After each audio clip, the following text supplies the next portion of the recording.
Mesdames et messieurs, bonsoir et bienvenue sur les ondes de votre chaîne privée Sahel TV. Tout de suite, les titres de ce bulletin d'information. La FNDU a organisé vendredi à Nouakchott une marche contre l'insécurité et la corruption, marche boycottée par deux partis de ce rassemblement politique. La Mauritanie adopte une loi relative au code des investissements, certaines dispositions modifiées au terme de cette loi. Les rideaux sont tombés hier soir sur la deuxième édition des FFRIM Awards 2015. Plusieurs anciennes gloires du foot ont été distinguées. Merci mesdames et messieurs de vous joindre à nous. Le Forum pour la démocratie et l'unité FNDU a organisé vendredi à Nouakchott une marche contre l'insécurité et la corruption, une marche boycottée par deux partis de ce rassemblement politique. Le reportage est signé Mohamed Lemine Seyidi. Souffrance du peuple, échec du régime, la liberté et la sécurité des citoyens, le transport des étudiants, la réforme de l'éducation, construction d'une nation juste et un dialogue sérieux et franc dans lequel participent tous les citoyens, tels étaient les slogans des marcheurs du Forum pour la démocratie et l'union, FNDU, organisé vendredi à Nouakchott, contre l'insécurité et la corruption. Cette marche est partie de la mosquée marocaine pour finir un meeting devant l'espace situé en face de la Maison de la Culture. Étaient présents à cette marche des confédérations en plus des partis des travailleurs, des organisations de la société civile, des personnalités indépendantes. En somme, les principales composantes du forum. L'opposition est ouverte au dialogue, mais nous restons attentifs à la souffrance du peuple. Nous remarquons que nous avons été entendus et que la mobilisation a été au rendez-vous. La marche a été décidée dans le sillage de la psychose qui a suivi l'assassinat d'une commerçante au marché central de Nouakchott, commis par un délinquant qui a été arrêté dans les jours qui ont suivi. Nous avons décidé de marcher, mais nos bras sont ouverts à toutes les forces nationales.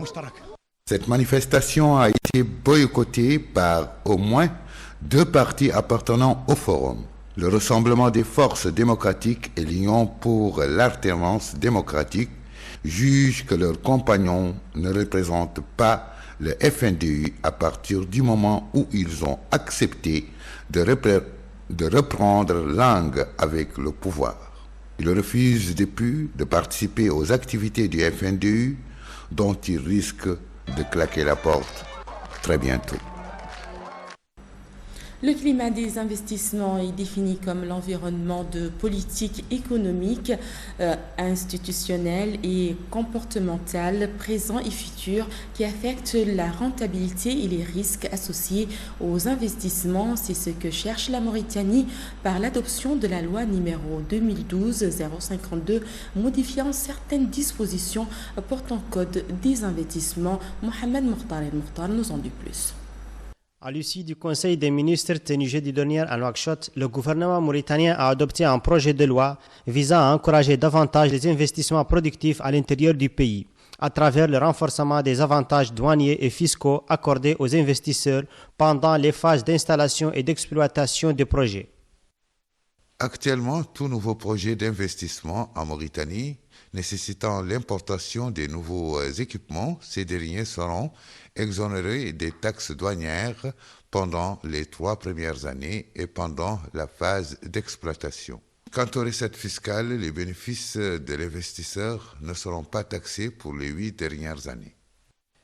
Classée 176e en 2015, la Mauritanie fait un bond de 8 points, occupant le 168e rang au classement du rapport Doing Business 2016 de la Banque mondiale, rendu public 27 octobre dernier. Le pays doit cette position à une série de progrès dans les procédures de création des entreprises, les opportunités de raccordement à l'énergie électrique et l'obtention des prêts et le commerce transfrontalier. L'amélioration du climat des affaires en Mauritanie restera étroitement liée à l'intégration entre les secteurs privés et publics, car la relation entre les deux secteurs est une relation de complémentarité, d'où la nécessité de cette intégration. mais le patronat demande encore plus de réformes. Nous reprochons en particulier l'absence d'un interlocuteur qui représente une administration de développement intéressée à mettre un terme aux suspicions existant entre les secteurs publics et privés. Face à tout cela, nous appelons à l'application stricte, juste et équitable des textes réglementant la création de la zone franche de Nouadhibou, la mise en place de guichets uniques, entre autres mesures engagées par la Mauritanie pour attirer et encourager les investisseurs étrangers dans le pays. Mais est-ce suffisant? Les rideaux sont tombés hier soir sur la deuxième édition des FFRIM Awards. C'est une cérémonie durant laquelle ont été primés les meilleurs acteurs sportifs de la saison 2014-2015. Ce qui constitue désormais un rendez-vous traditionnel vise en premier lieu à distinguer les sportifs, mais surtout à les encourager à poursuivre leurs efforts afin de promouvoir le football mauritanien. Écoutons à ce propos le président de la Fédération de football de Mauritanie, M. Ahmed Yahya. La deuxième édition a été, à mon avis, plus ou moins réussie. Bon, aux autres de la JG, l'essentiel pour nous, c'est que je crois sincèrement que l'année prochaine, tous les joueurs mauritaniens vont tout faire pour être primés lors de la prochaine édition, parce qu'ils voient que c'est important, qu'ils sont primés par des joueurs importants, que c'est télévisé et que ça a de l'impact en plus des beaux prix qu'ils ont. Donc, à mon avis, c'est bien, c'est pour stimuler les joueurs et c'est pour encourager le football mauritanien à aller de l'avant. C'est ça en réalité l'objectif de la Fédération de football. Sinon, l'autre objectif aussi, c'est de donner une bonne image de la Mauritanie en général et du football mauritanien en particulier. La Fédération a décerné beaucoup plus de prix que le normal l'année dernière et on s'est révisé cette année en disant c'est pas notre rôle par exemple de donner des prix à des journalistes, etc. Les fédérations de par le monde, ce n'est pas leur spécialité, ni la FIFA, ni les autres confédérations. Donc on s'est rétracté cette année. On ne pense pas que c'est une erreur de l'année dernière parce que c'était pour encourager une émission donnée, en l'occurrence l'émission Nabd al-Mala'ab de Sahel TV. Sinon, c'est surtout parce que ce n'est pas notre spécialité de remettre des prix à la presse et plus ou moins on se focalise sur ce qui nous concerne. Des stars du football ont fait le déplacement pour assister à ces Awards 2015. Leur réaction dans cette édition? Je crois que c'est quelque chose de très encourageant pour les jeunes joueurs et surtout pour une équipe qui a envie d'écrire son histoire. Je crois qu'aujourd'hui, il faut féliciter ces gestes très nobles de la Fédération mauritanienne de football. Et comme j'ai l'habitude de le dire, ces jeunes-là doivent écrire l'histoire du football mauritanien et il n'y a pas meilleur ambassadeur qu'eux. Aujourd'hui, je me rappelle quand je commençais à jouer au football dans mon pays, surtout à Saint-Louis, il n'y avait pas tout ça. Et tout ça, c'est encourageant pour leur dire, aujourd'hui, il n'y a que les meilleurs qui auront des trophées à la fin de la saison. Et je crois que c'est important. Exceptionnel, excellent, très convivial. L'accueil a été vraiment superbe et c'est vrai que les gens étaient vraiment d'une grande humilité, d'une grande gentillesse. Donc voilà, pour moi c'est une première et Inch'Allah, ce ne sera pas la dernière. Comme je disais, moi j'ai eu la chance, étant donné que je suis consultant pour beIN Sport à Doha, j'ai eu la chance de pouvoir justement suivre cette équipe mauritanienne que j'ai trouvé excellente au niveau de la technique, au niveau de la condition physique aussi, mais surtout l'apport tactique de cet entraîneur Corentin Martins. Et effectivement, on peut mettre aussi en avant le travail en amont qui a été fait par la Fédération mauritanienne. Nous donner l'opportunité de venir assister à cette manifestation, donc je pense que ça nous va droit au cœur. On est très contents, on est très, très, très heureux. Bon, l'organisation a été vraiment superbement réussie. Parce que c'est pas évident. Donc nous, Sénégalais, avons aujourd'hui notre regard par rapport au foot mauritanien qui est en train de prendre des ampleurs vraiment extraordinaires. Donc je félicite tous les acteurs qui ont participé à la réussite de cette organisation-là. Je félicite la Fédération mauritanienne de football, les joueurs comme l'a si bien dit El Hadjou, parce que je pense que c'est les premiers acteurs. Considérées comme le patrimoine culturel du peuple mauritanien, les tentes traditionnelles et modernes occupent une place primordiale dans leur vie, et ce malgré les nouvelles constructions des bâtiments. Un récit de Fatima Dey. Autrefois, fabriquées avec la laine, les tentes traditionnelles sont uniques et ancrées dans la culture bédouine.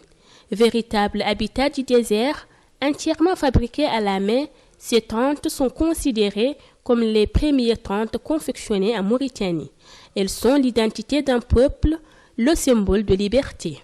Utilisées le plus souvent par des nomades dans leurs déplacements d'un lieu à un autre, car plus facile à manier, les tentes se confondent avec l'histoire des peuples sahariens. La tente est une culture ancienne pour les Mauritaniens. Elle est un peu partout, de différentes formes et tailles. C'est une valeur ancrée dans notre culture. Ni porte, ni fenêtre, les tentes traditionnelles ou modernes, par leur essence même, sont un lieu de convivialité, de repos et d'échange. Elles sont aussi le symbole de l'hospitalité nomade. Ces tentes sont le centre de la famille des peuples du désert et uniques par leur conception et leur praticité. L'indispensable abri des gens du désert, la modernité n'a pas pu ôter de son chemin ces tentes, et ce malgré l'urbanisation accélérée, les villas, les constructions en dur, les baraques. La tente est toujours présente dans l'espace des nomades modernes. La tente est une grande valeur de la culture mauritanienne. Malgré qu'on a construit des grandes maisons et villas, mais la tente est toujours là. Fabriquées actuellement par des tissus ou de coton, ces tentes sont faites le plus souvent par des femmes commerçantes qui trouvent dans ce métier leur gagne-pain. C'est particulièrement en période électorale que les tentes sont le mieux vendues. Place maintenant l'actualité internationale en bref et en images avec Elali Abbas. La Cour pénale internationale a reconnu coupable de complicité de crimes contre l'humanité l'ancien milicien congolais Germain Katanga. Il était poursuivi pour l'attaque en 2003 du village de Bogoro, dans l'est de la RDC. Germain Katanga était le commandant des forces de résistance patriotique en Ituri, une milice dont de nombreux membres des ethnies Landi et Ngiti sont soupçonnés d'avoir participé à des massacres à caractère ethnique dirigés contre les Hema. La réponse des autorités éthiopiennes au mécontentement des habitants de l'Oromia a été sanglante. Au moins 75 personnes ont été tuées ces dernières semaines par des forces de sécurité qui ont ouvert le feu contre des manifestations dans la région d'Addis Abeba, a accusé selon Human Rights Watch. Au moins 75 manifestants ont été tués et plusieurs autres blessés, selon des militants, a annoncé l'organisation dans un communiqué. De ce côté, le gouvernement éthiopien n'a pas immédiatement réagi, mais son bilan officiel était jusqu'à là de 5 morts. Le Conseil de paix et de sécurité de l'Union africaine a autorisé l'envoi d'une mission de 5000 hommes au Burundi pour tenter de stopper les violences dans ce pays. L'instance africaine a donné 4 jours à Bujumbura pour en accepter le principe dans un communiqué publié vendredi 18 décembre. L'envoi des troupes reste néanmoins soumis à un accord de Bujumbura qui paraît peu probable. D'après le texte, l'UA a demandé au gouvernement de Burundi de confirmer dans les 96 heures suivant l'adoption de ce communiqué qu'il accepte le déploiement. Sinon, l'UA prendra des mesures supplémentaires pour en assurer le déploiement. Les électeurs rwandais ont massivement soutenu vendredi la réforme constitutionnelle autorisant la prorogation des mandats du président Paul Kagame à l'occasion d'un référendum controversé. Cette réforme taillée sur mesure pour l'actuel chef de l'État permettrait théoriquement au président Kagame de se maintenir au pouvoir au Rwanda jusqu'à 2034. La tendance laisse entrevoir une victoire de oui avec 98,9% et un non situé autour de 1,9%. Mais ces résultats partiels portent sur 21 districts qui représentent 70% des 30 districts où le scrutin a été organisé, selon la télévision Kalissa Mbanda, qui préside la commission électorale. Ainsi, mesdames et messieurs, prend fin cette édition. Merci à vous de l'avoir suivi. Un grand merci à toute l'équipe technique et rédactionnelle qui vous ont permis de suivre l'information chez vous. Avant de nous quitter, comme chaque soir, tout de suite, le rappel des principaux titres. Les FNDU a organisé vendredi à Nouakchott une marche contre l'insécurité et la corruption, marche boycottée par 2 parties de ce rassemblement politique. La Mauritanie adopte une loi relative au code des investissements, certaines dispositions modifiées au terme de cette loi. Les rideaux sont tombés hier soir sur la 2e édition des FFRIM Awards 2015. Plusieurs anciennes gloires du foot ont été distinguées. L'information continue sur notre site www.sahel.tv. Passez un excellent moment en notre compagnie.